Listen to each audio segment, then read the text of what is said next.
The second letter of the alphabet is B. Butterfly. Butterfly starts with B. Butterflies are small flying insects that have colorful wings. Have you seen them around? Now let's think of a fruit that starts with B. Berry. Berry starts with B.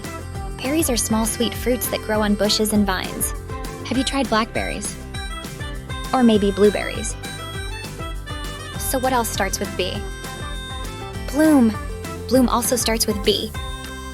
Bloom is when flowers and plants open up in springtime. It's when flowers are most colorful.